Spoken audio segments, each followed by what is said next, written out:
시간이 되었습니다. 우리 하나님의 사랑을 사모하는 자 주만 바라볼지라 우리 함께 찬양하겠습니다.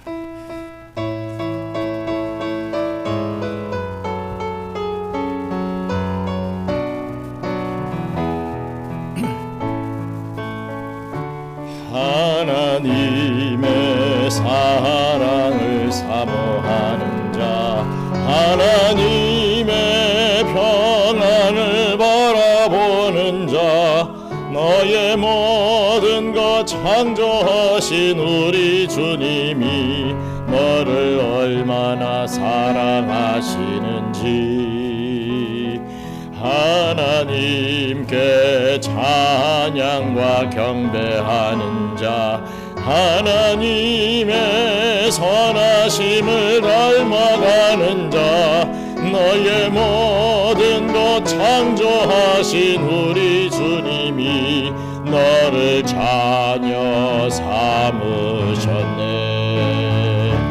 하나님 사랑의 눈으로 너를 어느 때나 바라보시고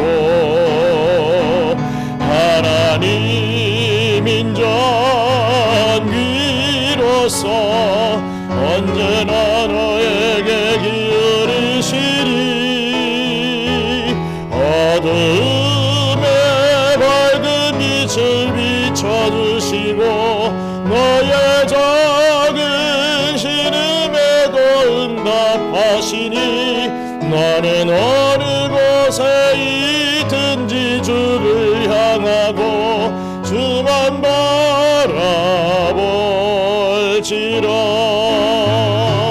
하나님 사랑의 눈으로 너를 어느 때나 바라보시고 하나님 인정귀로서 언제나 너에게 기울이시니. 어둠에 밝은 빛을 비춰주시고 너의 작은 신음에도 응답하시니 너는 어느 곳에 있든지 주를 향하고 주만 바라볼지라. 주만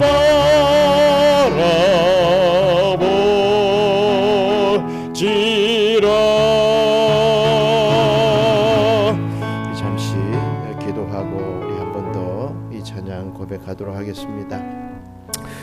오직 주만 바라볼지라 라고 우리 하나님께서 명령하십니다. 그런데 우리는 과연 무엇을 바라보며 살아가고 있는지 오늘날의 세상은 너무나 바라볼 것이 많습니다. 우리에게 흥미로운 것, 관심을 갖게 하는 것이 너무나 많아서 또 우리의 근심과 걱정을 갖게 하는 것이 너무 많아서 참 하나님 바라본다라고 하면서도 말로는 하면서도 그러지 못할 때가 너무 많습니다. 하나님 정말 주님 바라볼 수 있는 제가 될 수 있게 주님께서 붙잡아 주세요. 자꾸만 세상 보지 않고 두렵고 떨리고 시험받고 지치고 낭망하는 제가 아니라 주님 바라보며 더욱더 담대하게 컨피던스하게 나갈 수 있는 우리의 삶이 될 수 있게 해달라고 잠시 기도하겠습니다. 감사합니다. 하나님을 사랑한다 하면서도 아버지 하나님 주님을 바라보지 못하고 세상을 바라봅니다. 아버지 하나님 정말 주님의 백성들을 사랑한다라고 하면서도 그러지 못하고 아버지 하나님 미워하고 원망하는 우리들의 이 마음들을 주님께서 붙잡아 주시고 고쳐 주시옵소서. 더욱더 하나님을 사랑하는 마음이 커질 수 있게 하시고 우리의 마음이 점점 터져나가 많은 이들에게 하나님의 사랑을 증거할 수 있는 축복의 통로가 될 수 있도록 은혜 더하여 주시옵소서. 아버지 하나님 더 많이 기도하고 더 많이 말씀 듣고 더 많이 전도하고 더 많이 하나님을 사랑하는 저희들 될 수 있도록 주님께서 축복하여 주시옵소서. 우리 다시 한번 고백하고 시작하도록 하겠습니다. 하나님의 사랑을 사모하는 자, 하나님의 평안을 바라보는 자, 너의 모든 것 창조하신 우리 주님이 너를 얼마나 사랑하시는지 하나님께 찬양과 경배하는 자, 하나님의 선하심을 닮아가는 자, 너의 모든 것 창조하신 우리 주님이 너를 자녀 삼으셨네. 하나님 사랑의 눈으로 너를 어느 때나 바라보시고 하나님 인자귀로서 언제나 너에게 기울이시리. 어둠의 밝은 빛을 비춰주시고 너의 작은 신음에도 응답하시니 너는 어느 곳에 있든지 주를 향하고 주만 바라볼지라. 하나님 사랑의 눈으로 너를 어느 때나 바라보시고 하나님 인자귀로서 언제나 너에게 기울이시니 어둠의 밝은 빛을 비춰주시고 너의 작은 신음에도 응답하시니 너는 어느 곳에 있든지 주를 향하고 주만 바라볼지라. 주만 바라볼지라.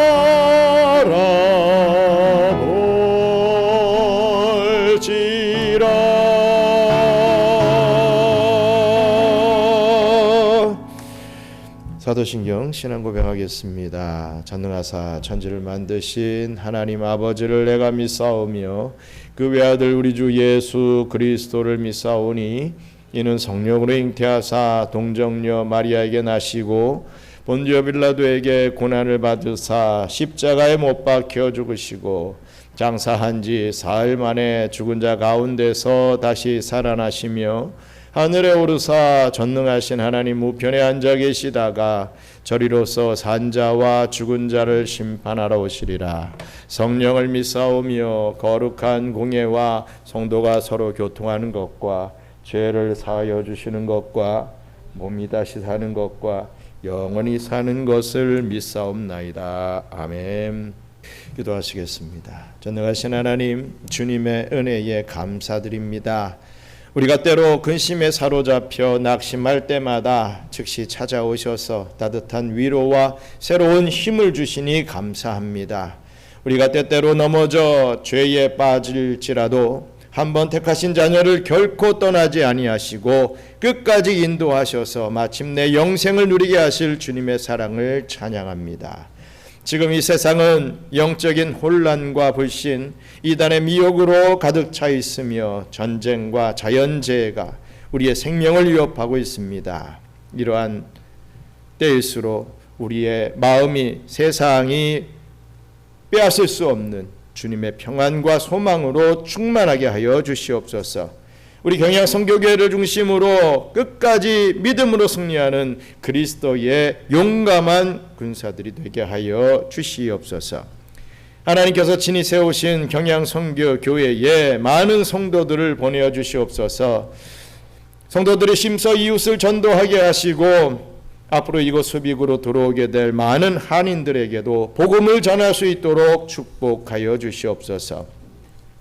올바른 교회관으로 잘 훈련된 성도들이 찾아와 등록하게 하시고 우리 교회에 큰 활력을 불어넣는 기둥들이 되게 하여 주시옵소서. 그들을 통해 이 수빅 땅이 하나님께서 기뻐하시는 거룩한 선교의 도시가 되기를 간절히 원합니다. 이미 경영의 모든 성도들의 가정에 형통한 복을 더해 주실 줄 믿고 감사드립니다. 가족 구원의 문제, 경제적인 어려움, 또 약한 육신의 질병 등 모든 기도의 제목이 하나님의 은혜 안에서 해결되는 축복을 체험하게 하여 주시옵소서. 성도들의 일터와 직장에도 복의 복을 더하여 주시옵소서. 계획하고 추진하는 모든 일들이 하나님의 선하신 뜻 안에서 순조롭게 진행되게 하시고 하나님께도 인정받고 사람들에게도 칭찬받는 복된 일터가 되게 하여 주시옵소서. 방학기간 동안 한국과 또 여러 나라로 출타하는 성도들의 발걸음을 안전하게 지켜주시고 일정을 마치고 다시 경양의 성전에 모여 기쁨으로 함께 예배드리는 축복을 누리게 하여 주시옵소서. 특별히 26일 한국 모교회의 우리 경양교회의 선교회장님과 선교국장님 이하 일행들이 들어와 우리 제스막교회 입당 예배를 드리는 일정을 축복하시고 이번을 계기로 기존의 선교지와 새로운 선교지가 균형 있게 어우러져 귀한 교회들과 지도자들이 세워질 수 있도록 축복하여 주시옵소서. 이 시간 진실하고 충성된 마음으로 올려드리는 우리의 예배를 기쁘게 받아 주시옵소서. 주님의 다시 오심이 임박한 이 마지막 때에 우리가 늘 깨어 기도하며 승리하는 경양의 성도들 되게 하여 주시옵소서. 모든 말씀 우리 주 예수 그리스도의 이름으로 기도드리옵나이다. 아멘.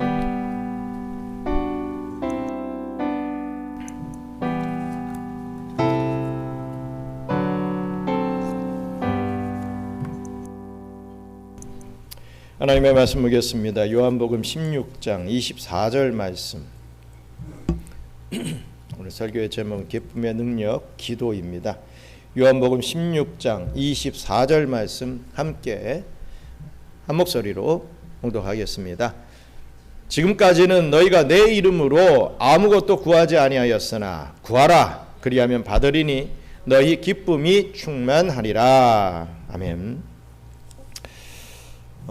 사랑하는 경양선교회 성도 여러분, 오늘 이 자리에 나온 여러분 모두에게 하나님의 크신 은혜와 평강이 넘쳐나기를 주님의 이름으로 축원합니다. 많은 이들이 모일 수는 없지만 그래도 이 자리를 기억하고 나오는 우리 성도님들이 있기에 하나님께서 우리 교회에 큰 힘을 더하시고 또 역사하실 줄 믿습니다. 여러분, 우리는 모두 인생을 살아가면서 행복을 추구합니다. 행복을 싫어하는 사람은 없을 것이죠. 그리스도인인 우리 역시도 행복을 추구하는 것 결코 예외가 아닙니다. 아니, 어떻게 하면 참된 기쁨과 행복을 누리고 살 수 있을까? 항상 고민하지요. 인생이 어떻게 보면 최고의 숙제가 아닐까 싶습니다. 그런데 교회를 오래 다니신 분들 중에는 이 행복이라는 단어를 추구하는 것에 대해서 묘한 영적 죄책감을 느끼는 분들도 간혹 있는 것 같습니다. 그리스도인의 삶의 목적은 오직 하나님 앞에 영광 올려드리는 것이지 어떻게 내 개인의 지극히 개인적인 이 행복을 추구하며 살아갈 수 있을까? 이런 생각이 들기 때문입니다. 뭔가 내가 행복하면 죄스럽고 뭔가 죄 짓는 것 같고 뭔가 무한하고 이런 생각이 든다는 거죠. 미국의 위대한 신학자이자 목회자였던 조나단 에드워즈는 그의 유명한 결신문에서 다음과 같은 기록을 한 것이 있습니다. 내가 할 수 있는 한 많은 행복을 다른 세계, 즉 천국에서 얻으려고 노력할 것이다. 내 모든 힘, 모든 능력, 모든 열정과 열심을 다해서 이 가능한 모든 방법으로 나는 행복해지기를 노력할 것이다. 이러한 결심문을 썼습니다. 이 문장을 보고 당시 많은 사람들이 조나단 에드워즈를 오해하고 또 비판했습니다. 아니, 어떻게 하나님의 영광보다 자기 개인적인 행복을 더 저렇게 중요하게 여길 수가 있단 말인가? 라고 말이죠. 하지만 이것은 지독한 오해였습니다. 에드워즈가 말한 행복은요, 세상의 정욕과 쾌락이 주는 그런 행복이 아니었습니다. 세상에 일시적인 즐거움을 주는 그런 행복이 아니라는 것이죠. 바로 하나님 안에서 누리게 되는 영적인 행복을 의미했기 때문입니다. 성도 여러분, 어린아이가 사랑하는 아빠, 엄마 품에 안겨 세상에서 가장 행복한 미소를 지을 때 그 부모의 마음은 어떻겠습니까? 아들이, 딸이 세상에서 나는 제일 행복해요. 아빠, 엄마 너무 행복해요. 막 이런 표정을 지으면 그 아빠가, 그 엄마가 그 마음이 어떻겠습니까? 자녀가 내 품 안에서 행복해하는 그 모습 그 자체가 부모에게는 큰 기쁨이자 영광이 됩니다. 마찬가지죠. 우리가 어린아이처럼 하나님 아버지께 달려가서 그분 안에서 참된 행복과 기쁨을 누릴 때 우리 하나님은 비로소 하나님 아버지로서의 최고의 영광을 누리게 되신다는 말씀입니다. 따라서 우리가 하나님 안에서 기쁨을 추구하는 것과 하나님의 영광을 추구하는 것은 결코 분리될 수 없는, 세퍼레이트 하지 못하는 하나의 사건이라는 것이죠. 성경은 이 신비로운 비밀을 기도라고 하는 통로를 통해서 우리에게 명확하게 증거하고 있습니다. 바로 요한복음에 나타난 이 두 구절을 보면 잘 알 수가 있습니다. 요한복음 14장 13절 말씀 함께 읽겠습니다. 너희가 내 이름으로 무엇을 구하든지 내가 행하리니 이는 아버지로 하여금 아들로 말미암아 영광을 받으시게 하려 함이라. 아멘. 우리가 예수의 이름으로 구하면 무슨 말입니까? 즉 기도하면 하나님 아버지가 아들로 말미암아 영광을 받으신다. 이렇게 약속하고 계시는 것입니다. 그렇습니다. 기도는 하나님께 영광이 되는 것이죠. 그런데 또 다른 구절을 또 살펴보겠습니다. 요한복음 16장 24절 함께 읽겠습니다. 지금까지는 너희가 내 이름으로 아무것도 구하지 아니하였으나 구하라 그리하면 받으리니 너희 기쁨이 충만하리라. 아멘. 이번에는요, 우리가 예수의 이름으로 구하고 기도하면 우리가 기쁨으로 충만해질 것이다. 이렇게 말씀하고 있는 것입니다. 이 두 말씀을 잘 종합해 보면 정말 놀라운 진리가 도출됩니다. 우리가 예수의 이름으로 아버지께 기도하며 간구할 때 하나님은 위에서 영광을 받으시고 땅에 있는 우리는 기쁨으로 충만해진다라고 하는 이러한 사실입니다. 하나님께 영광 돌리는 것과 우리의 기쁨은 언제나 함께 가는 것이라는 거죠. 하나님이 영광 받으시면 우리는 슬퍼해야 되고 우리가 기뻐지면 하나님이 영광 못 받으시고 이런 것이 얽혀 아니라 하나님이 영광 받으시는 것과 우리의 기쁨은 언제나 함께한다 이겁니다. 우리가 기쁘면 하나님이 영광 받으신다. 이렇게 말씀을 해도 맞는 말이라는 것이죠. 오늘 이 시간에는 기도를 통해 이 기쁨의 능력을 회복하고 하나님을 가장 영화롭게 해드리는 복된 삶의 비밀을 우리 두 가지 이 말씀을 통해서 깊이 있게 나누기를 원합니다. 먼저 첫 번째로 나의 무능을 인정하고 하나님을 부르는 기도가 하나님께 영광이 된다라고 하는 사실입니다. 주님은 기도가 결국 하나님께 영광이 된다라고 하셨습니다. 그렇다면 구체적으로 우리는 기도를 통해서 어떻게 하나님을 영화롭게 할 수 있다는 말이겠습니까? 요한복음 15장에서 주님은 그 답을 정확하게 말씀해 주고 있습니다. 요한복음 15장 7절 8절 같이 읽겠습니다. 너희가 내 안에 거하고 내 말이 너희 안에 거하면 무엇이든지 원하는 대로 구하라. 그리하면 이루리라. 너희가 열매를 많이 맺으면 내 아버지께서 영광을 받으실 것이요 너희는 내 제자가 되리라. 아멘. 우리는 삶 속에서 수많은 한계에 부딪히게 됩니다. 정말이지 내 힘으로는 할 수 없는 일, 내 능력 가지고서는 도저히 감당할 수 없는 위기와 고통 앞에서 우리는 그리스도의 이름을 의지하여 내 삶에 역사하여 주시고 열매를 허락하여 주시옵소서라고 이렇게 기도를 하게 됩니다. 그러면 이렇게 기도를 하면 우리 주님이 일하셔서 열매를 맺게 하시고 그 응답의 결과로 하나님이 영광을 받으신다라는 말씀입니다. 예를 들어서 세상의 히어로 영화나 만화들을 한번 보십시오. 한 가지 공통점이 꼭 있습니다. 주인공들이 처음부터 끝까지 혼자 잘 먹고 잘 살 때는 결코 영광이 드러나지 않죠. 평범한 사람들이 빌런, 즉 악당들에 의해서 고통을 당하고 스스로의 힘으로는 도저히 빠져나올 수 없는 절체절명의 위기가 닥쳐왔을 때 비로소 그들은 히어로의 이름을 목 놓아 부르게 됩니다. 우리가 잘 아는 이 어린이들의 영웅 번개맨은요, 위기에 빠진 친구들이 번개맨 하고 부르면 번개처럼 나타납니다. 고전 만화인 뽀빠이도 어떻습니까?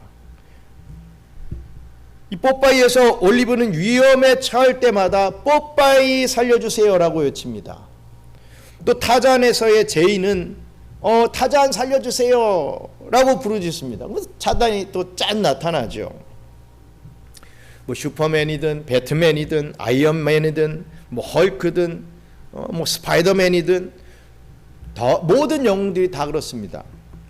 위기 속에서 간절히 부르는 비명과 요청을 듣고 어느 순간 혜성같이 나타나서 멋진 모습으로 그 어려움에 처해진 사람들을 구원해낼 때 그 히어로는 세상에서 가장 빛나고 영광스러운 존재가 되는 것이죠.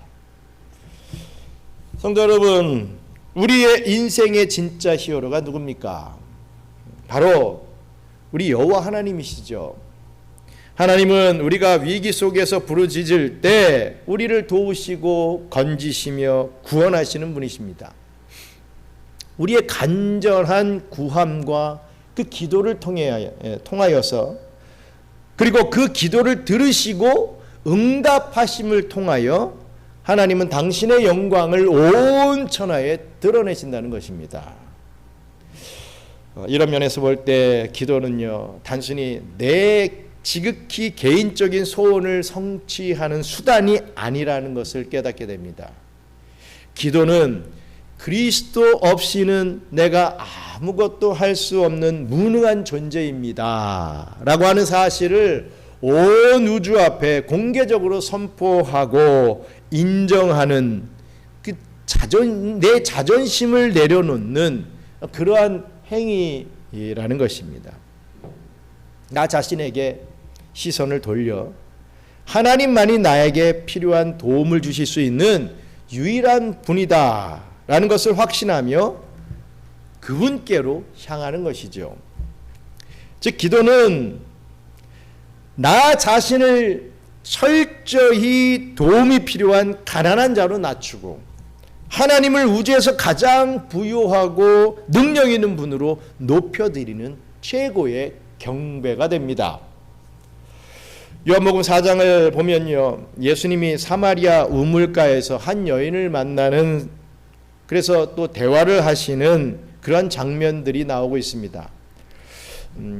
영적으로 목말라 하던 여인에게 우리 예수님은 이렇게 말씀을 하시죠. 요한복음 4장 10절 말씀 나치겠습니다. 예수께서 대답하여 이르시되 내가 만일 하나님의 선물과 또 내게 물 좀 달라 하는 이가 누구인 줄 알았더라면 내가 그에게 구하였을 것이요 그가 생수를 내게 주었으리라. 아멘. 이 말씀은 우리의 전곡을 찌릅니다. 예수님이 누구인지 모르는 사람은 그분께 구하지 않는다는 이 대목에서 우리의 전곡을 찌르죠. 그렇습니다. 바쁜 세상 속에서 자기 힘으로 살 수 있다고 믿는 교만한 사람들은 절대로 기도하지 않습니다. 그러나 진짜 예수님이 누구인지 아는 사람, 그분이 온 우주의 주인이시며 생수의 근원임을 영적으로 깨달은 사람은 반드시 예수님께 무릎 꿇고 구할 수밖에 없는 것이죠. 제가 목회를 하면서 가장 행복하고 보람을 느끼는 순간이 있습니다. 언제인지 아십니까? 성도님들이 저를 찾아와서 자신의 깊은 신앙의 고민, 또 남들에게는 말 못할 개인적인 문제를 솔직하게 털어놓으며 기도 좀 해주세요 라고 부탁을 하거나 영적 조언을 구할 때 참 가장 행복하고 보람을 느끼게 됩니다. 왜 그렇습니까? 그 성도님이 부족한 저라고 하는 목회자를 신뢰하기 때문에 자신의 이 아픈 마음을 투명하게 드러내 주신 것이기 때문이죠. 간혹 어떤 성도님들은 이런 말을 하시는 분도 간혹 있더라고요. 목사님 목회하시느라고 교회 때문에 얼마나 바쁘실 텐데 지극히 이 개인적인 사소한 문제까지 신경 쓰시게 해드리면 안 되지요 라고 하면서 혼자 끙끙 앓다가 그냥 흐지부지 사라져버리는 그런 부분들을 보게 됩니다. 저는 성도님들의 삶의 애환을 귀찮게 여기는 이기적인 목사는 절대로 아닙니다. 또 어떤 분들은 신방에 가서 이 대화를 나누다 보면 아주 겉핥기식의 세상 돌아가는 이야기만 하다가 그냥 끝이 나는 경우들도 많습니다. 한국에서 신방을 많이 할 때 그런 경우들을 종종 경험하게 되었죠. 영적인 기도 제목은 없습니다. 그죠? 남편 직장, 사업 잘 되게, 아이들 공부 잘 되게, 대학 잘 진학하게, 세상 사람들과 똑같은 기도 제목만 그냥 겉핥기식으로 내놓고 기도하게 하는 그런 부분들을 종종 경험하게 됩니다. 어떻게 보면 저를 아직 영적으로 신뢰하지 못하기 때문에 그런 건 아닌가 이렇게 생각을 하게 되기도 합니다. 그럴 때 참 마음이 아프죠. 사랑하는 경외의 성도 여러분, 우리 하나님 아버지의 마음이 바로 이와 같지 않을까 한번 생각을 해봅니다. 여러분이 삶의 현장에서 지치고 힘들 때 내 힘과 계산으로 도저히 답이 나오지 않을 때 세상의 문을 두드리는 것이 아니라 하나님을 찾고 부르짖을 때 우리 하나님은 여러분이 당신을 신뢰한다는 그 사실 하나만으로도 엄청난 영광을 받으신다는 거죠. 일개 목사가 기도 좀 해주세요. 나 이런 개인적인 문제가 있습니다. 해결되지 않는 문제가 있습니다. 이렇게 기도를 부탁하고 할 때도 영적인 감동이 있고 더 기도할 수밖에 없는 그러한 모습이 될 수밖에 없는 그런 것을 비춰볼 때 우리 하나님은 어떻게 했느냐 이거죠. 하나님밖에 없습니다. 나의 문제를 해결하실 분은, 나를 구원하실 분은 하나님밖에 없습니다. 이렇게 기도할 때 그 사실 하나만으로, 그런 기도를 하는 것 하나만으로 우리 하나님은 엄청난 영광을 받으신다는 겁니다. 시편 50편 15절은 바로 이 진리를 못 박아 선포하고 있습니다. 시편 50편 15절 말씀 같이 읽겠습니다. 환난 날에 나를 부르라. 내가 너를 건지리니 내가 나를 영화롭게 하리로다. 아멘. 너무나도 우리 익히 잘 알고 은혜로운 말씀입니다. 환난 날에 나를 부르라. 내가 너를 건지리니 내가 나를 영화롭게 하리라. 이 위대한 본문을 가지고 찰스 스펄전 목사님은 이런 귀한 설교 말씀을 남겼습니다. 이 짧은 본문에는 하나님의 몫과 기도하는 사람의 몫이 교대로 나옵니다. 먼저 우리의 몫입니다. 환난 날에 나를 부르라. 이게 우리의 몫이라는 거죠. 그리고 그 다음은 하나님의 몫이 나옵니다. 내가 너를 건지리라 라고 말입니다. 다시 우리가 취할 몫이 나오죠. 우리는 건짐을 받습니다.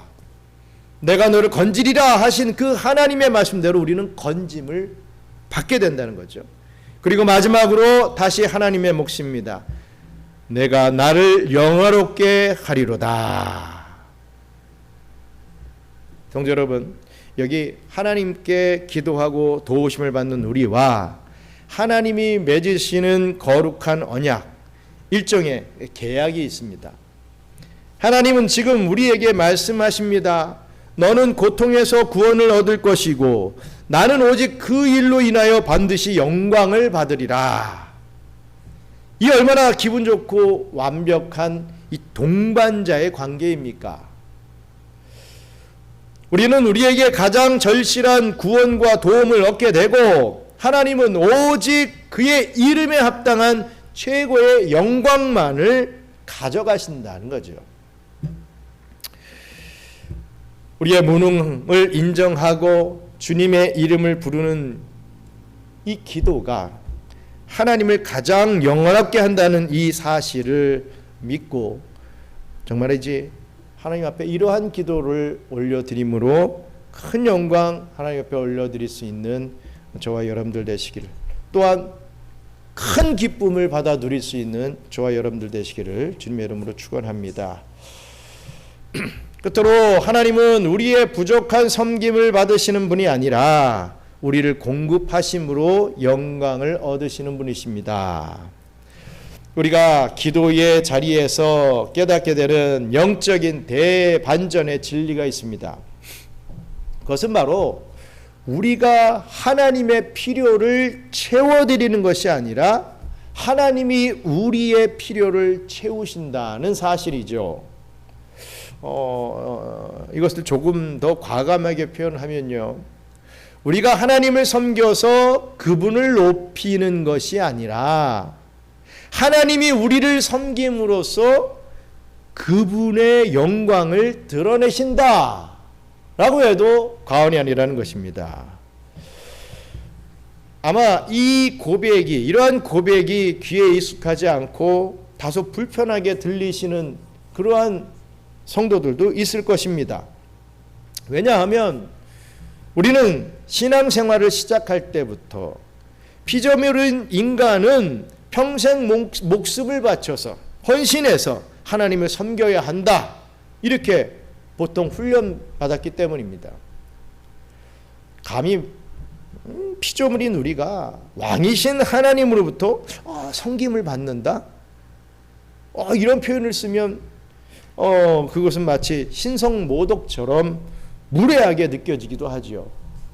우리가 하나님을 섬겨야 되는데 어떻게 하나님이 우리를 섬긴다라고 하는 이런 말을 할 수가 있느냐? 이게 신성모독이다, 이렇게 여긴다는 것입니다.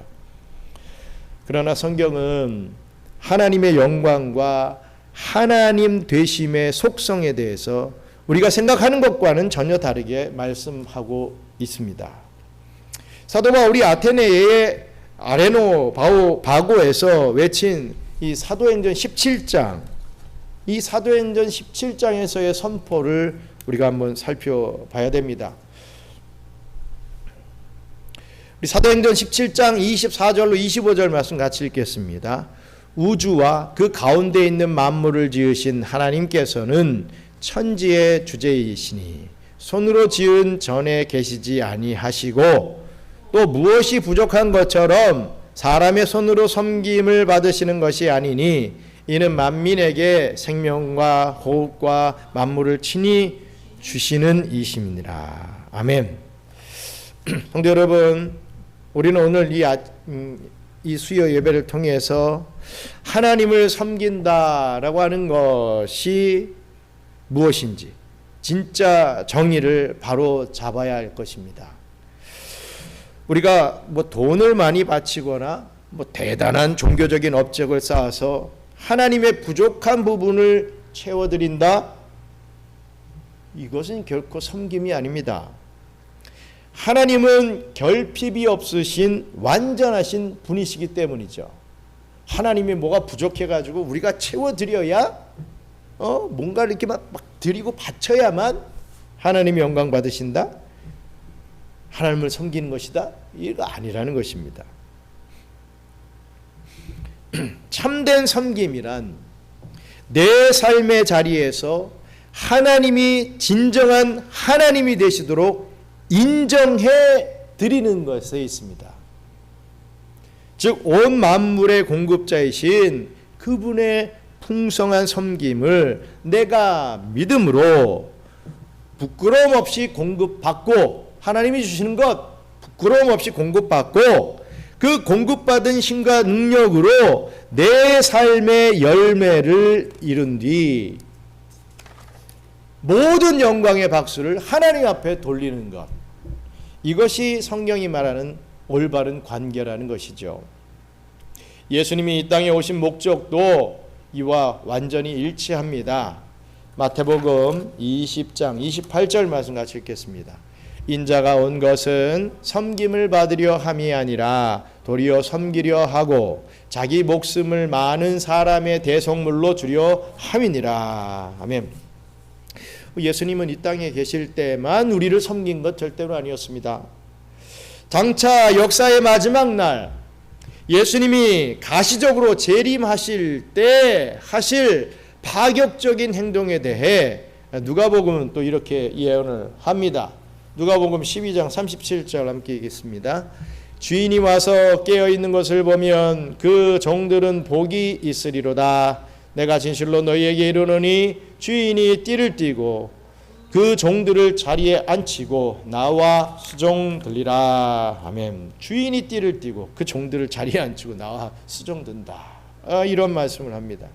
만왕의 왕이신 주님이 도리어 띠를 띠고 종인 우리를 자리에 앉히신 후에 친히 수종을 들며 우리를 대접하시겠다, 이렇게 선언해 주시는 것입니다. 여러분, 이것이 기독교의 하나님이 세상의 가짜 우상들과는 본질적으로 다른 점입니다. 세상의 모든 이방신들은 인간들에게 무거운 짐을 지우죠.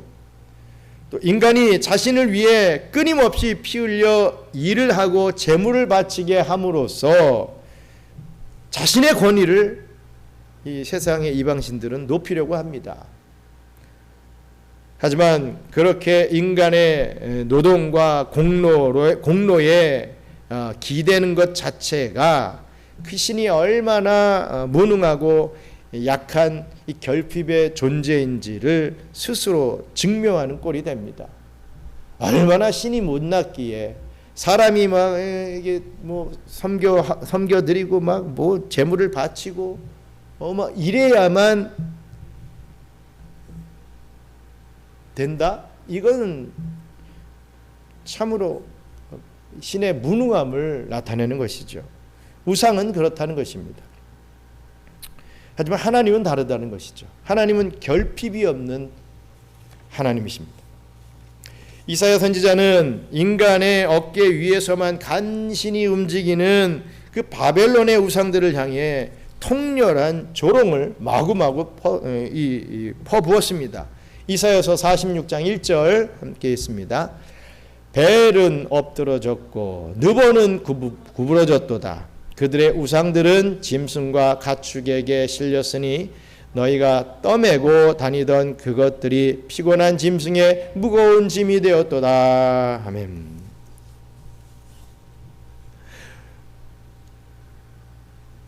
벨은 엎드러졌고 느보는 구부러지고 모든 우상들은 자기 혼자 움직일 수 없어서 짐승과 가축에 실려 다니는 그런 꼴이다 이거죠. 또 너희가 메고 다니는 그것들이 짐승의 피곤한 이 무거운 짐밖에 되고 있지 않느냐, 이렇게 조롱을 퍼부었던 것입니다. 또 예레미야 선지자 역시도 이러한 조롱의 행진에 동참을 하고 있습니다. 예레미야 10장 5절 말씀 읽습니다. 그것이 둥근 기둥 같아서 말도 못하며 걸어다니지도 못하므로 사람이 메어야 하느니라. 그것이 그들에게 화를 주거나 복을 주지 못하나니 너희는 두려워하지 말라 하셨느니라. 아멘. 그렇습니다. 세상의 우상들은 사람이 메어주지 않으면 한 발짝도 움직이지 못하는 짐짝에 불과하다는 것입니다. 그러나 우리 하나님은 다르시다는 거죠. 우리 하나님은 인간에게 짐을 지우시는 분이 아니라 도리어 인간들의 무거운 죄의 짐, 인생의 짐을 대신 지시고 우리를 위해 일하시는 공급자가 되심으로 스스로의 전능함을 높이시는 분이시다는 것입니다. 그러므로 피조물이요 죄인인 우리가 전능하신 하나님 앞에서 할 수 있는 것은 가장 위대한 도리는 내 생각과 내 열정으로 무작정 막 설쳐대며 하나님을 도와드리겠다고 나서는 게 결코 아니라는 것입니다. 잠시 나의 교만한 걸음을 좀 멈추고 그분의 온전하심을 진지하게 묵상하며 하나님의 공급하심과 그 섬김을 온전히 기다리는 것, 기다릴 줄 아는 것, 이것이 중요하다는 거죠. 구약 성경을 보면 이스라엘 백성들이 하나님의 책망을 받았던 결정적인 이유가 있습니다. 무엇입니까? 이스라엘 백성들이 뭐 일을 열심히 안 해서 책망받았습니까? 아니죠. 언제나 하나님을 좀 기다리지 못해서 그렇게 책망을 받게 됩니다. 예로 남유다가 바벨론이라고 하는 거대한 군대에 의해 공격을 당해서 국가적 위기에 처했을 때 그들은 마땅히 만군의 여호와 하나님을 의지하며 그분의 도우심을 조용히 기다려야 했습니다. 그러나 그들은 기다리지 못했죠. 내심과 나의 어떤 정치 이런 것들을 동원해서 인간적인 돌파구를 어떻게든 찾으려 어디로 달려갑니까? 애굽으로 뿌르르 달려갑니다. 그때 하나님은 이사야를 통해 가슴을 치며 이렇게 탄식합니다. 이사야서 30장 15, 16절 함께 있습니다. 주 여호와 이스라엘의 거룩한 이가 이같이 말씀하시되 너희가 돌이켜 조용히 있어야 구원을 얻을 것이요 잠잠하고 신뢰하여야 힘을 얻을 것이거늘 너희가 원하지 아니하고 이르기를 아니라 우리가 말 타고 도망하리라 하였으므로 너희가 도망할 것이요 또 이르기를 우리가 빠른 짐승을 타리라 하였으므로 너희를 좇는 자들이 빠르리니. 아멘. 말씀대로 조용히 머물러 하나님의 구원을 기다리지 못하고 자신들의 기동력과 군사력을 의지해서 말 타고 도망하겠다, 나는 빠른 짐승을 타겠다, 막 이렇게 소리를 지르며 인간적인 수단으로 발버둥 치던 이 남유다 백성들은 결국 철저하게 패배를 당하고 말게 됩니다. 성도 여러분, 기도가 뭡니까? 기도는요, 내 열심을 관철시키는 것이 아니라 내가 이렇게 열심히 기도합니다. 매일 기도합니다. 많이 기도합니다. 엄청나게 기도합니다. 내가 기도하는 이 제목, 이 뜻을 이루어 주세요. 이렇게 관철시키는 것이 아니라 기도는 철저하게 하나님을 신뢰함으로 기다리는 시간이다 라고 하는 것이 맞는 답입니다. 나의 철저한 무능력함과 연약함을 인정하고 하나님이 내 삶의 현장에 찾아오셔서 나를 대신하여 일하시고 나를 섬기시기를 잠잠히 기다리는 태도, 이것이 바로 기도의 본질이라 할 수 있을 것입니다. 이렇게 하나님의 때에 하나님이 베푸시는 구원과 공급을 경험할 때 우리는 비로소 살아계신 하나님께 진정한 찬양과 영광을 돌려드릴 수 있게 되는 것입니다. 말씀을 맺겠습니다. 사랑하는 우리 경양 선교교회 성도 여러분, 우리가 신앙생활을 하면서 뼈에 새기듯 기억해야 할 영적 대원칙이 있습니다. 그것은 바로 베푸는 쪽이 영광을 받는다 라고 하는 불변의 진리입니다. 사도 베드로는 우리가 교회 안에서 봉사하고 또 이웃을 섬길 때 어떤 마음가짐으로 해야 하는지 베드로전서 4장 11절에서 명확한 가이드라인을 제시하고 있습니다. 우리 베드로전서 4장 11절 하반부 같이 읽겠습니다. 누가 봉사하려면 하나님이 공급하시는 힘으로 하는 것 같이 하라. 이는 범사에 예수 그리스도로 말미암아 하나님이 영광을 받으시게 하려 함이니 그에게 영광과 권능이 세세에 무궁하도록 있느니라. 아멘. 우리가 내 돈, 내 건강, 내 지식, 나의 의로움을 가지고 의시되며 봉사하면 그 영광은 나라고 하는 내 영광으로 끝이 납니다. 그리고 내 미천이 바닥이 나면요, 결국 불평과 원망과 시험에 빠지게 되죠. 그러나 내가 봉사할 때 기도의 자리에서 무릎을 꿇고 하나님, 오늘 내게 만나는 사람들을 사랑할 힘이 없습니다. 지혜가 없습니다. 물질이 부족합니다. 주님께서 내게 공급하여 주시옵소서 라고 기도하며 하나님이 위로부터 부어주시는 초자연적인 힘으로 봉사하면 어떻게 됩니까? 나는 그저 통로이기 때문에 이 통로일 뿐이기에 모든 일 마친 후에 교만하지 않고 오직 하나님께만 영광을 돌리게 되는 것입니다. 그리고 그 힘을 공급하시는 하나님은 베풀어 주시는 분으로서 온전한 권능과 영광을 거두시게 되는 것이죠. 인스타그램에 뭐 이런 짤들이, 기독교적인 성향의 짤들이 돌아다니고 있더라고요.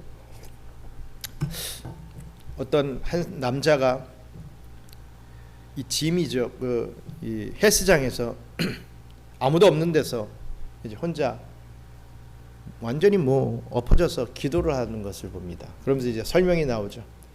기도의 제목들이: 하나님, 저는 힘이 없습니다. 저는 능력이 없습니다.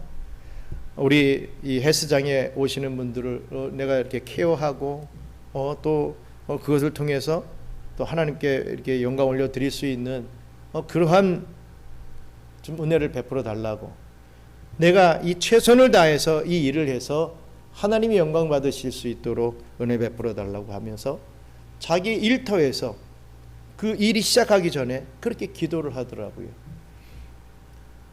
또 식당에서 내가 만든 이 음식을 통해서 하나님께서 능력 주셔서 사람들을 기쁘게 하고 또 힘을 주게 해서 또 하나님을 잘 섬길 수 있는 자들로 만들 수 있게 해주세요.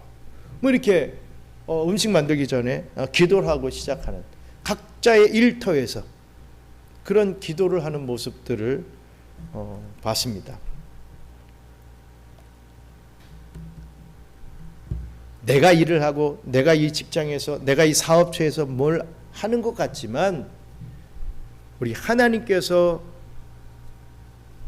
힘을 공급해 주시고 또 은혜를 베풀어 주셔서 그것을 통해서 우리 하나님이 영광을 거두실 수 있도록 해달라고 하는 그 기도가 정말 하나님 편에서 참 기쁘시겠다.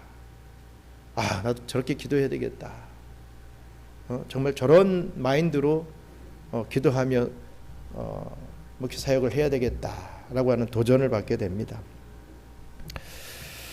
여러분, 세상의 히어로는 자신의 초능력으로 사람들에게 무상으로 친절을 베풀고 위기에서 건져주고 생명을 살려줌으로써 대중들의 환호와 영광을 받습니다. 우리 하나님도 마찬가지입니다. 하나님을 영원하게 하는 교회의 모든 섬김과 그 성도의 삶은 반드시 내 자원이 아니라 하나님에게서 기도로 받아낸 것이 되어야만 합니다. 물론 우리는 하나님의 말씀대로 이 땅에서 열심을 다해 살아야 하죠. 가정을 돌보고 직장 생활을 성실하게 하며 이웃을 섬기고 교회에서 최선을 다해 봉사해야 합니다. 그러나 절대로 내 힘으로 맨 땅에 헤딩하듯 해서는 안 됩니다. 반드시 기도하면서 해야 합니다. 기도할 때 성령님께서 우리 마음에 세상이 줄 수 없는 의와 평강과 희락, 즉 참된 기쁨을 폭포수처럼 흘러 넘치게 하십니다. 기도를 통해 하나님의 충만한 섬김과 공급을 먼저 받아 누린 자만이 지치지 않고 이웃을 향해 진짜 사랑의 섬김을 흘려보낼 수 있는 것이죠. 우리가 이 순서를 바로잡고 기도의 자리로 나아갈 때 하나님은 우리를 위해 일하시고 우리를 섬기시려는 당신의 영광스러운 비전을 결코 포기하지 않으실 것이라 믿습니다. 이사야 선지자는 기도를 통해 우리에게 신비로운 공급을 베푸시는 하나님을 향해 감격에 겨워서 이러한 찬송을 올려드렸습니다. 이사야서 64장 4절 말씀 함께 있습니다. 주 외에는 자기를 앙망하는 자를 위하여 이런 일을 행한 신을 옛부터 들은 자도 없고 귀로 들은 자도 없고 눈으로 본 자도 없었나이다. 아멘. 세상에 자기를 믿고 기다리는 자들을 위해 친히 소매를 걷어붙이시고 일하시는 신은 우리 여호와 하나님 외에는 단 한순간도 존재한 적이 없다라고 말하고 있는 것입니다. 오늘 이 말씀을 기억하며 우리는 결단하기를 원합니다. 우리 주님은 분명히 말씀하셨습니다. 지금까지는 너희가 내 이름으로 아무것도 구하지 아니하였으나 구하라 그리하면 받으리니 너희 기쁨이 충만하리라 라고 말입니다. 기도는 나의 무능을 고백하고 하나님의 무한하신 부요함을 내 삶에 끌어들이는 통로입니다. 낙심과 염려의 자리에 머물러 인생의 짐을 혼자 짊어지려 하지 마시고 계속해서 기도의 자리로 우리는 나와야 됩니다. 그리하여 하나님이 위로부터 부어주시는 권능과 자원을 매일같이 공급받아서 하나님에게는 최고의 영광을 돌려드리고 저와 여러분의 심령 속에는 세상이 빼앗을 수 없는 하늘의 기쁨이 가득 차고 넘치기를 주님의 이름으로 간절히 축원합니다. 우리 기도하고 주기도문으로 마치도록 하겠습니다. 우리 안에서 참된 행복을 구할 수 있는 믿음을 달라고 세상이 주는 잠시 잠깐의 이 쾌락적인 기쁨이 아니라 저 천국을 소망하며 하나님이 주시는 그 참된 행복을 받아 누릴 수 있도록 하나님 안에서 행복함으로 하나님 앞에 최고의 영광을 돌리는 삶을 살 수 있게 해달라고 기도하시기 바랍니다.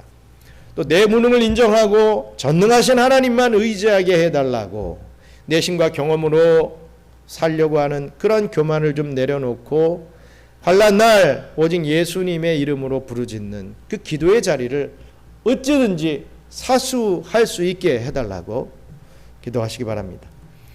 또 끝으로 하나님이 공급하시는 힘으로 기쁘게 섬길 수 있게 해달라고. 처음 몇 번은 섬길 수 있습니다. 우리 인간관계에서도 그렇지 않습니까?